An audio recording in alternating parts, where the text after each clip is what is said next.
Take my hand, yeah, take my hand. Follow me, follow me, yeah, let's go. Let's go.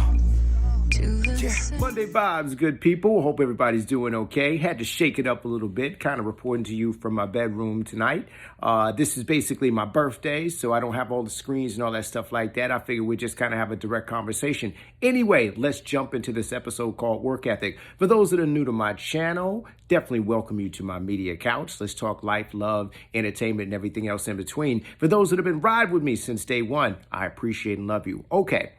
This was a Vanessa journey, and we had the pleasure of actually having Lottie tag along as well, which is fantastic because we haven't seen Lottie for quite a bit, and we got a chance to see all of her in her adorable glory. We got a chance to hear her speak, and we'll get definitely more into that here in a second.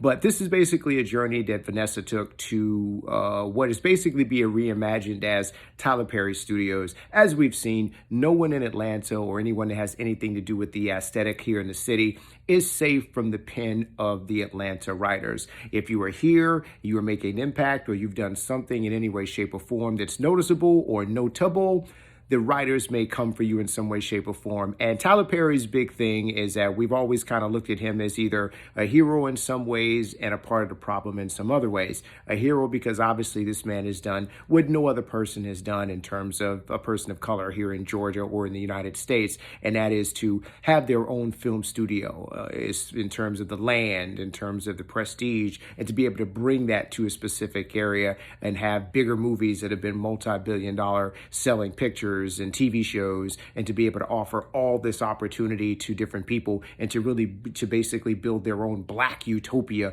within the middle of Georgia, and to be able to really have some power and to create a table of their own in which other people can eat at. So what he's done is fantastic and amazing, but the rub with that is that a lot of people feel as though his content really kind of highlights only a certain section of the black experience or experience in terms of relationships and such like that, and they feel as though he kind of just picks the worst type of scenarios and continues to repeat those scenarios and then kind of puts them out there, and those are the things that are continuously selling and such. And again, some people love it, some people not so much. But anyway, Vanessa basically takes a gig out there to do some day work as an actress, and she brings Lottie along, and in a true Atlanta way, there's a series of adventures and such. You get an opportunity to see the set light. You get an opportunity to see the different dynamics that go on. You get a chance to see people who highlight the fact that they have multiple careers and occupations, because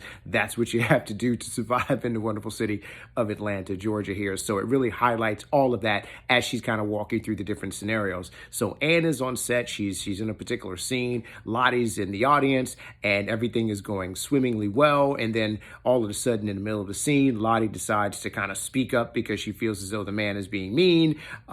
Vanessa has to kind of stop and basically remind her that this is a being taped, and that she has to be quiet and kind of sit back. But all of a sudden, this voice comes out of the intercom, which is Mr. Chocolate, or AKA Tyler Perry, who basically kind of speaks at them and looks at everything they do in a godlike manner, and basically decides that he likes Lottie and wants her to be in these scenes just like that, just based upon her interrupting the scene in terms of like that, in true Atlanta fashion, right? So, okay, Van says, all right, no problem, we move along. But then it gets to be Atlanta after a while. What begins to happen is that Lottie is now scheduled for a variety of other scenes, and he just thinks that she's fantastic and just wants to kind of keep her there and continue using her for different shows. And of course, the shows are absolutely ridiculous. You got one where a person's eating a crack sandwich, another one where, someone is having some sort of domestic disputes. Your typical kind of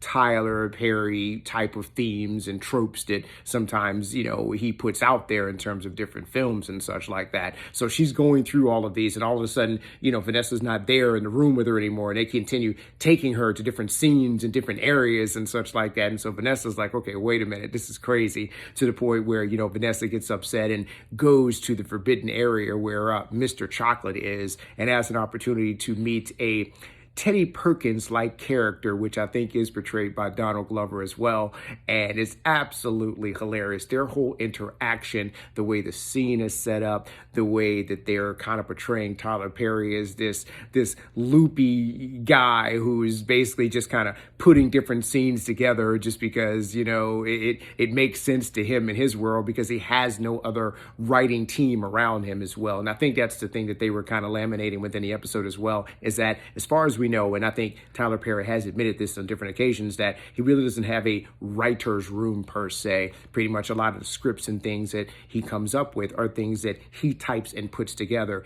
And the episode highlights that particular process and basically kind of mocks that, saying that since he's the sole person, the sole visionary, the solo person that's kind of putting everything out there, it's really his doing and his fault for how the shows come out, and it's kind of his world. And him and Vanessa kind of get into a particular discussion around that, and basically Mr. Chocolate wants Lottie to be a part of that, and Vanessa basically makes a decision that, you know, listen, she's not old enough to be able to decide whether she wants to be a part of this world that you put together, and I'm not going to subject her to that until I feel as though she's mature enough to be able to make that decision. And so, of course, there's a parting of ways in terms of that, but the whole scene and the interaction between, you know, the Mr. Chocolate character and Vanessa is really hilarious. We've got grits being thrown, we've got insults being hurled, and just some realities that are brought to the forefront of, you know, yes, you're putting out movies and providing opportunities and a space for Black creatives to create and to thrive, but at the same time, at what cost are you kind of doing that in terms of to the culture, to our image, and again, only telling kind of one section of our story and kind of repackaging that trauma for profit, but at the same time reinvesting back into the community. So again,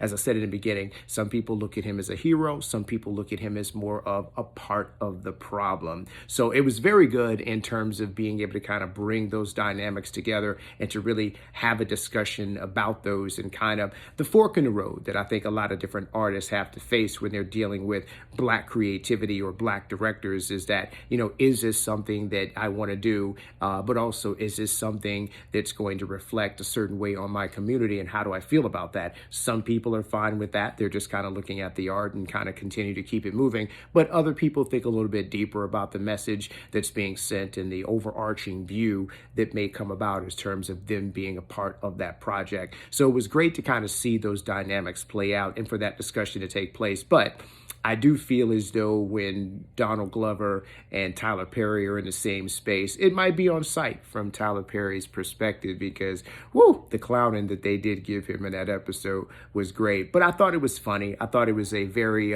loose episode. I felt like it kind of got to the point, but at the same time, it still kept that same Atlanta kind of spin to it, to where they're kind of taking you to some different places, as well as doing some things that are completely unexpected and keeping you on your toes in terms of watching the show. So anyway, what did you think about this episode? Did you feel as though it was funny? Did you feel as though that everything that happened with the Tyler Perry thing is on point? Do you feel as though they just kind of went too far? Do you not care at all? Let me know what you think. Again, please like, subscribe, share, tell a friend to tell a friend. Hope everybody's doing okay. Monday vibes. Peace.